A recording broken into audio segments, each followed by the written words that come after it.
I'm Hemant Mehta. And I'm Jessica Blimke. And you're listening to the podcast for FriendlyAtheist.com. You can now listen to all of our episodes and see show notes at FriendlyAtheistPodcast.com. By the way, we now have a merchandise shop on the website. So if you want your podcast swag, and you know you do, go to our website and click on the store tab. Shawna Leneé is an adult film star who has appeared on the cover of Penthouse and won an AVN Award for Unsung Starlet of the Year. She left the adult industry for 4 years, at which point she attended college, began a couple of small businesses as well, but she's back making movies. And we would read you the titles, except neither of us can say them with a straight face sometimes, so just Google Shawna's name and you'll be just fine. Shawna, thanks so much for being here with us. Thank you so much for having me. So, Shawna, you're definitely kind of a step away from our usual guest, but Hemant kind of came across you when you made a video recently and you called it controversial, which, given your line of work, was an interesting descriptor, and it was just the fact that you're an atheist. Yeah, the person on the video said, tell us something controversial about you, or he pointed out that the fact that you were an atheist was controversial. So why is that? Yeah. Why is that the controversial thing about you? I don't know. For some reason, people, I think, it's controversial because people usually don't talk about it. So I have no problem talking about it, and I think people are very shocked by that. I mean, is that something you... So you said you don't talk about that in the industry, and religion and politics aren't things that come up on the set? I'm the only one who really does talk about those things because what I'm interested in, what everyone's religious beliefs are, is just a curious factor I have. I found that a lot of people in my industry are agnostic or religious. I've heard of girls carrying Bibles everywhere to set. I know some of the guys are very religious as well, but they do not attend church. So I'm the only one who really speaks about it because I'm curious. So explain that one to me for a second. So tell me about these people who are coming to the set with Bibles or, I don't know, cross necklaces, because I'm trying to figure out... How they justify that? Yeah, how did they justify what they do for a living with their faith? Do you know? I have I can't even answer that. I know a lot of them have cross tattoos or wear cross necklaces. I don't have the answer for that. Do you ever bring this stuff I up? wonder about it.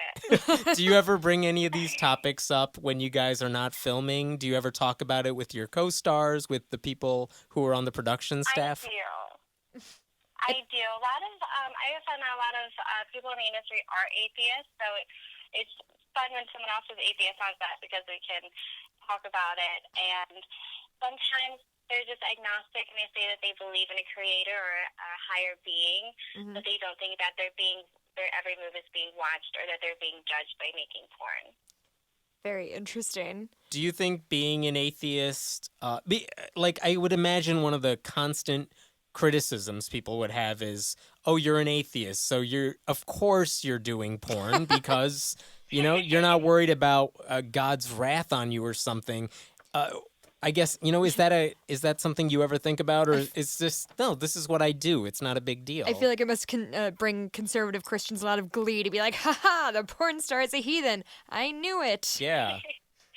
Yeah, it's kind of the two words together, atheist, porn star. Everyone likes to merge them, and I've become the atheist porn star, which is really weird. There's a niche market. A normal girl who happens to be in the adult industry who is atheist. To me, it's just normal. I've been in the adult industry 10 years, so to me, it's just my normal life.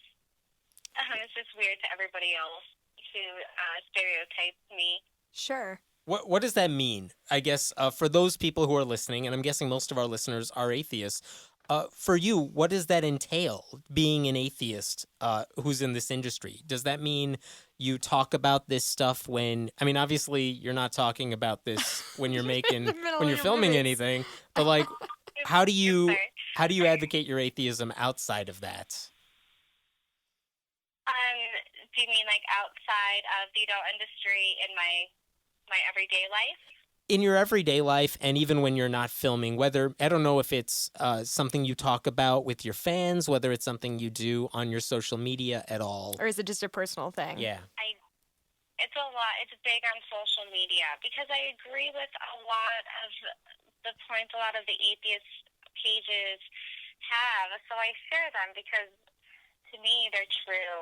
And I get a lot of hate. I was actually banned from Facebook for 3 days back in March. Oh, no. Because you tweeted something sharing an offensive? atheist meme. Really? See, Yes.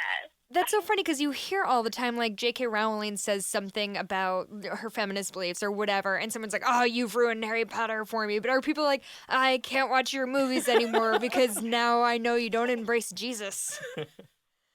I mean, is that... Yeah, people flag them as offensive, but I feel like if someone can post quotes about God and from the Bible saying that I'm going to hell, I think I'm putting a little critical thinking into a meme and posting it isn't nearly as bad. You would think so.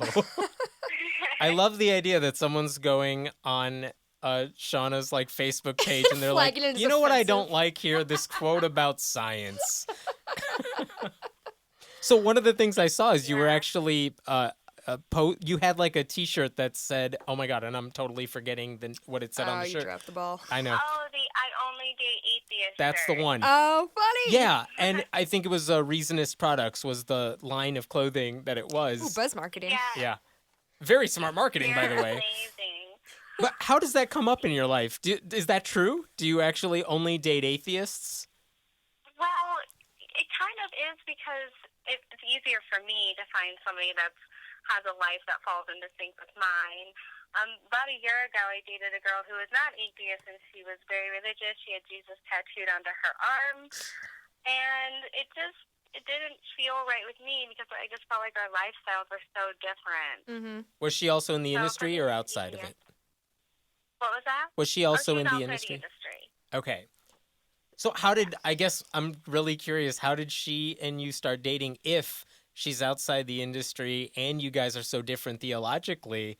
How did you guys even meet, if I may ask? We met through a friend. Okay. Basically. We met through a friend, and it kind of went on from there. I feel like this is such a white bread question, but can I ask how you got into adult films?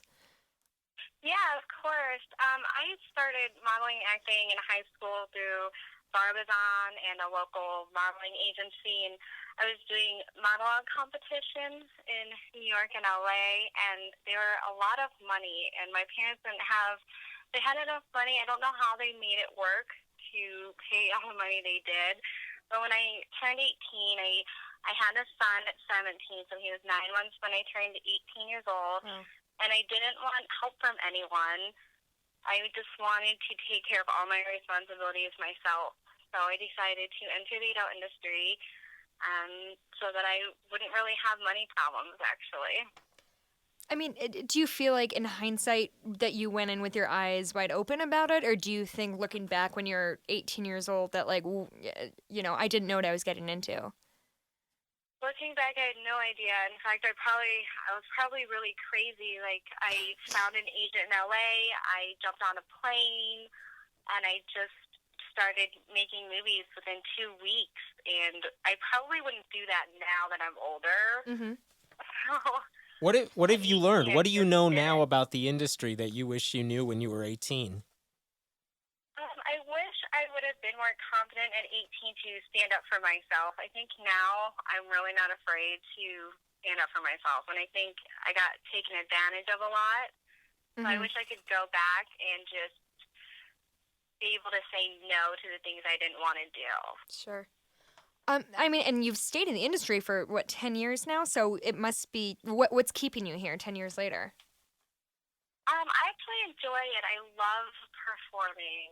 I love seeing dialogue on camera. I love making a really sexy scene. I'm kind of in like this romantic trend right now in my career, and I'm really focused on making love with my male performers. And I have such strong relationships with everyone in the industry. I've known most of the male performers for these whole 10 years, so I feel really close to them. And I couldn't imagine not being around everyone in the industry. I would miss them. I missed them so much when I was gone for 4 years.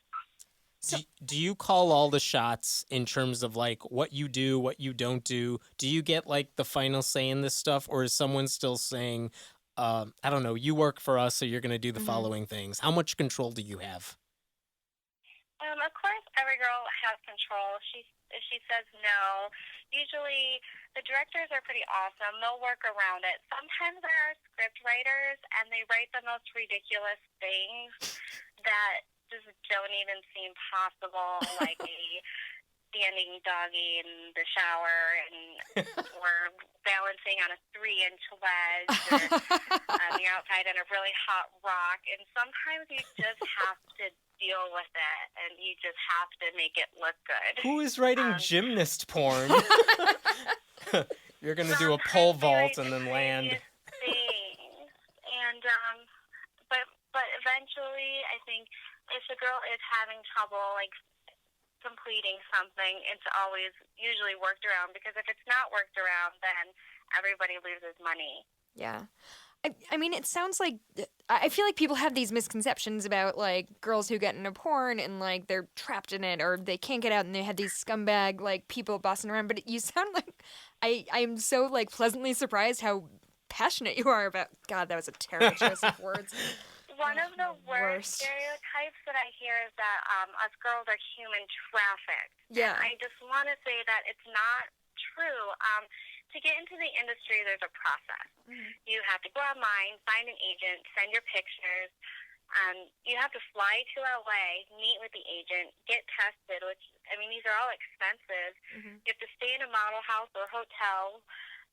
And then you have to wait like 1 to 2 weeks for a shoot. So it's not just like you're instantly in it. You kind of have to really hope for a few weeks. You have to go meet with directors and producers so they know what you look like and know if you're comfortable. And if a girl's not comfortable, they won't shoot her if they think that it's going to be a bad decision for her. So it sounds like you're doing everything the way it ought to be done. I mean, everything seems very regulated and very professional. And I wonder if you're the anomaly to that. Took the words like, out of my mouth. are there girls who get into this industry because for all the wrong reasons, not just on their end, like, oh, their head's not in the right place, but are there women that you ever meet who are trafficked, who do Taken have advantage these? of. Yeah. I think sometimes girls are taken advantage of. They might just feel pressure that they have to do things that they might not want to do. So I just make sure that all the new girls coming in, I just make sure that they have a do and don't list and know their limits and stick to those limits. And instead of saying yes when passing a limit, just take a couple days to think about it if needed. Let me switch gears for a second. You're someone I would feel is pretty successful in the adult industry, and I wonder, at what point did you know, yeah, you made it? Like, you're doing this, it's going well, you can keep doing this, and you know that this is right for you, versus you want to leave the industry. Past year. Oh, really? wow. Why? What happened this past year? Because I was always confused. Like, I never knew what I wanted to do forever. I just thought I had plans. I said, okay, I'm going to get out at 23 and then focus on something else. And then I worked a corporate job last summer before I returned, and I hated it. I hated it. Yeah, it's the worst. It wasn't for me. I was miserable.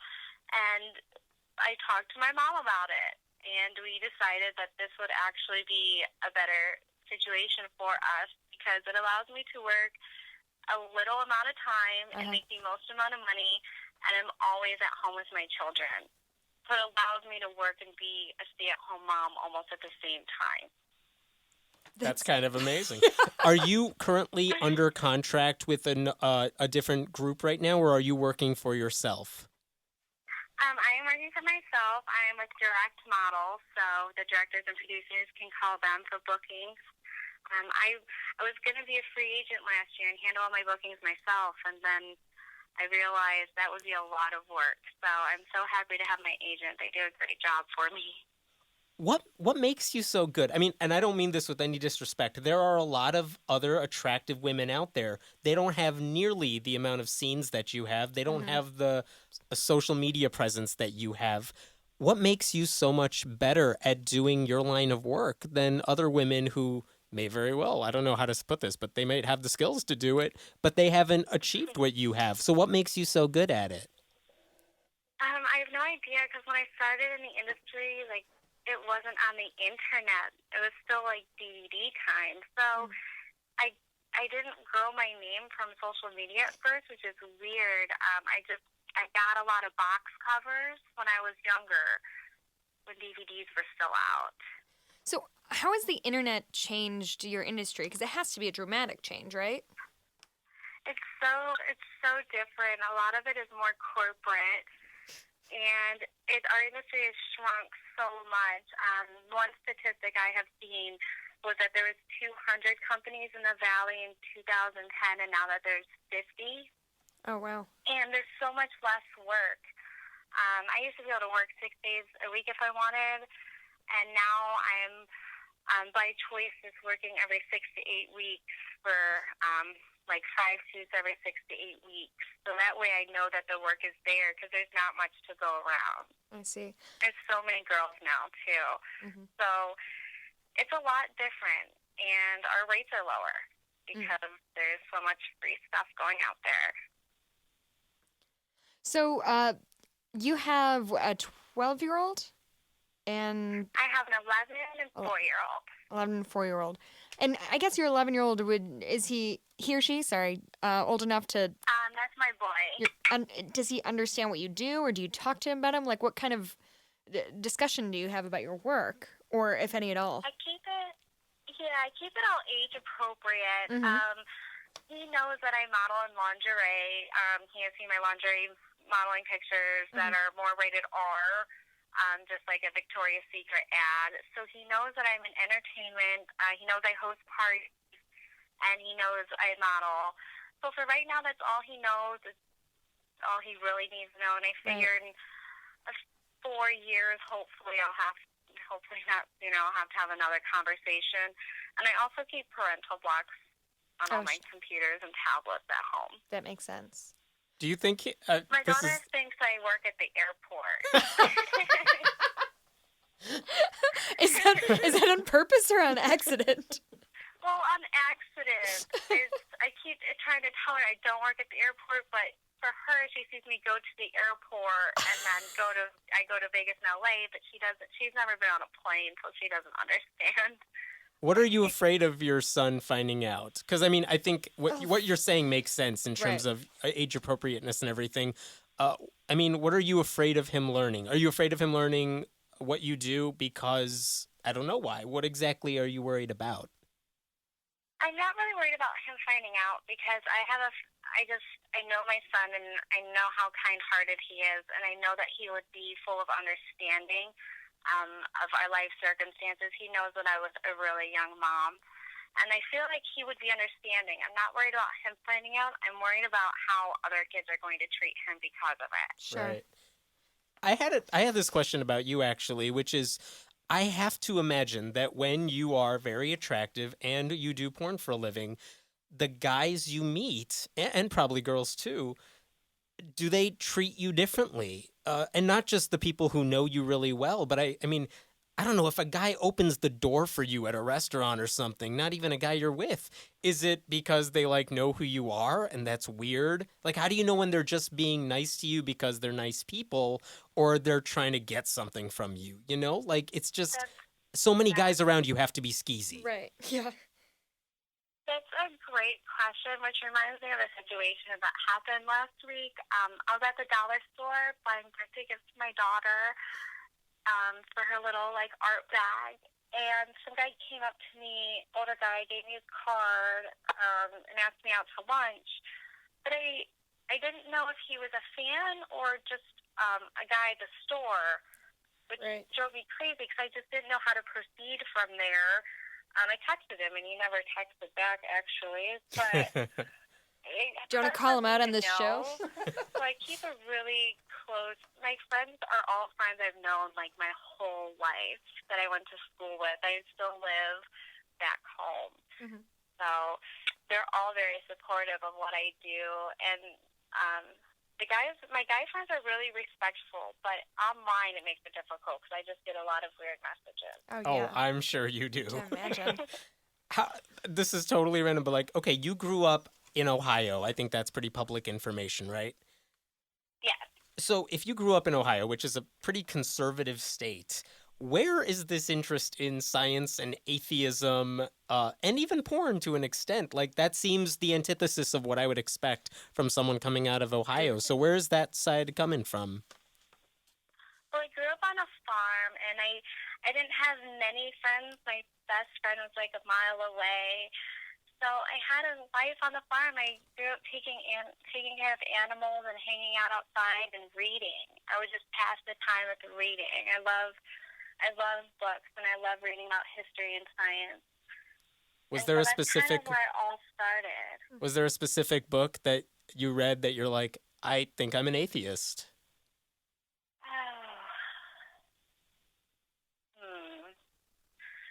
That's a good question. I don't think there was a book. I think it was when I found out what atheism even was on Facebook. It was a year and a half ago, and I didn't even know it was a thing. Oh, wow. And at the time, I was going through a breakup, and my ex was kind of a mean person, and he wanted to go to church to make himself better. And how I knew I was an atheist was because I knew, I was like, church is not going to make you better. You're going to make you better. So you kind of intuitively knew all this and stuff. then I started researching it from there. Interesting. Were you raised religious? I was not raised religious. I didn't go to church very often when I was little. My family is Roman Catholic, and I'm actually the only one who hasn't been baptized. Congratulations. So I'm kind of already the odd one. So you grew up in a Roman Catholic family, and yet your mom and you talk about the stuff you do, so she clearly must be okay with it, or she understands it. So how does she reconcile that? My mom will not admit that she's agnostic, but she is. Okay. Oh, man. She totally admits that all of the things in the Bible are stories, because I've always questioned her starting maybe on 13, 14, like, how are these stories true? And she would just say they're not true, they're just stories. And I would just question her about deep things in life, like, do we come back after we're dead? But I believe she just wants to believe heaven is real very badly because, my grandpa passed away last February, so everyone in the family just likes to believe that he's in heaven watching down on earth. Do the people you work with on the shoots and everything, how many of them, when they leave the industry, they're almost doing it voluntarily? And I ask that because, I've heard some stories from Christian people. I went to a debate once years ago. I don't even know if I told Jessica this. I went to a debate years ago that was between Ron Jeremy, the porn star, and a pastor of a church that catered to women leaving porn because they were going to help them get out. So they're debating about whether porn is It was an actually okay a industry. great... it was a debate about whether porn is okay or not. Interesting debate, but... what was interesting is that this guy was like, all these women who are in porn, they want to get out, and I want to help them come to Jesus, basically. Bad choice of words, I know. But I guess how many of these... When I quit in 2010, all I did was tell my agent I wanted to take some time off, and he said, okay, I'll be here if you want to come back. And I called him 4.5 years later, and I came back. But it wasn't. I was able to leave. I wasn't stuck. As long as you are financially planned to leave, Which I think it's totally possible. I have to assume that's the big problem, right? Like, if you're, it's just every pro athlete is running the same thing of like they all of a sudden get a big lump sum of money. Nobody's teaching them how to manage it, so they have to keep doing what they're doing lest they go broke. Which I have to assume. Exactly. It's not like somebody's like putting a gun in their head and making them keep doing porn, right? It's just they want to keep up this lifestyle, or they just need money, and that's their skill. Yeah, correct. Or they're just not sure what to do because in our heads, I don't know how many times I've heard like they're never going to be able to find a real job. But I did find a corporate job last summer, and they actually knew what I did, and they just didn't talk about it. Well, that's So nice of them. I I mean, was good. able to find another job. And you just didn't like it. You wanted to go back to this. I hated it. Yeah. I hated it so much.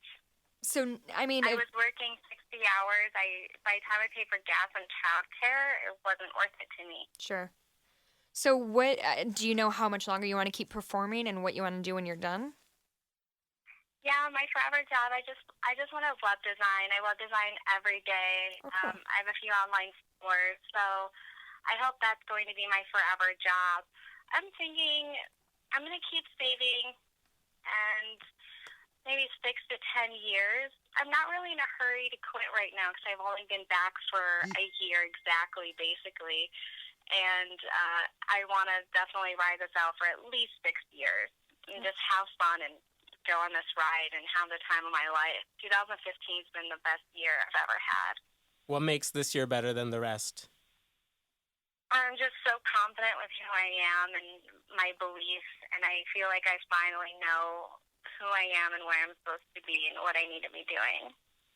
We talked earlier about the internet and how that changed everything, and I wonder, does the age range for performers, is that longer now? Because, I mean, if you think about some of the genres of porn that are out there, they do cater to older women as well, and Yeah. you're not even close to being older at all. But than it both of means us. if you wanted to, you could stay in for a long time. I don't know if that was the case before the internet exploded, but do you have like a set date in your head? Like, all right, by the time I'm, I don't know, 38, 35, I'm yeah. done? Or is it just, I'm going to keep going until I want to stop? I think I'm going to keep going until my gut feeling says I need to make up another plan. And I'm going to keep saving, and I'm, earning residual income. And I'm just going to try to build up my other businesses so that one day when I do want to quit, I have a backup plan, and I could just do, like, web design doesn't even work to me, and I could just do what I enjoy for the rest of my life.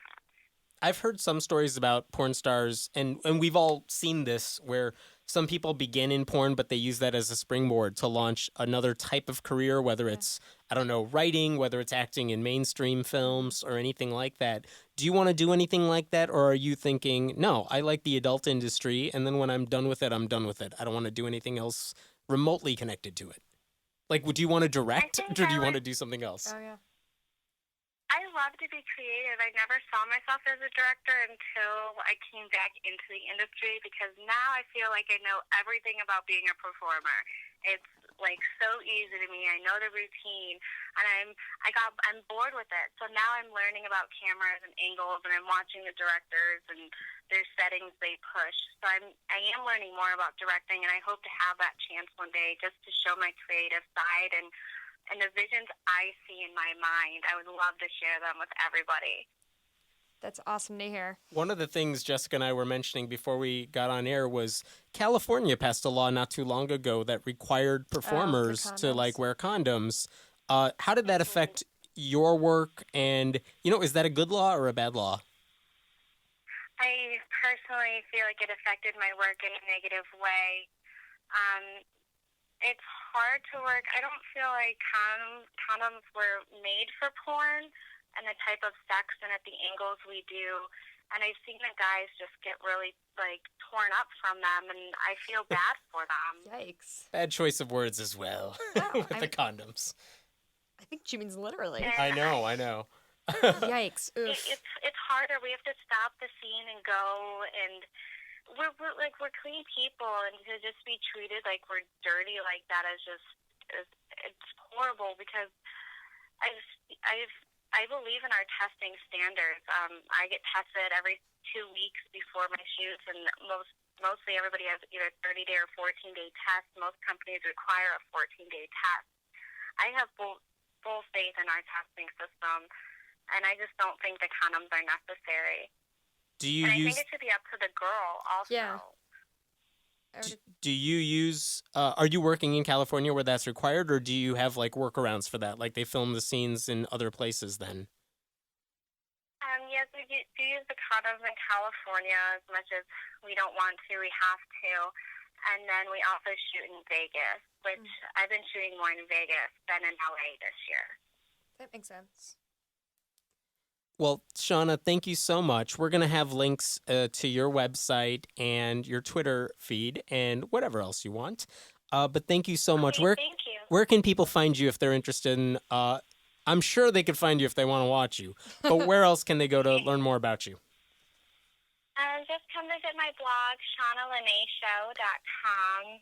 Where I release all kinds of different things and things that are non-adult related, atheist related, what products you should check out, beauty tips for ladies. And going to my Twitter, Shawna Leneé Show, is the best way to find all my links because I'm posting all day long. Awesome. Thank you so much for your time. We really appreciate it. Thank you so much for having me. Thanks. Bye. Thanks for listening to the podcast for FriendlyAtheist.com. This episode was taped at Cinnamon Sound Studios in Aurora, Illinois, and the music was written and performed by Brad Chagdis. If you like what you're hearing, please consider making a contribution at patreon.com/Hemant, that's He-Man T. We appreciate your support. I'm Hemant Mehta. And I'm Jessica Blumke. We hope you'll join us next time.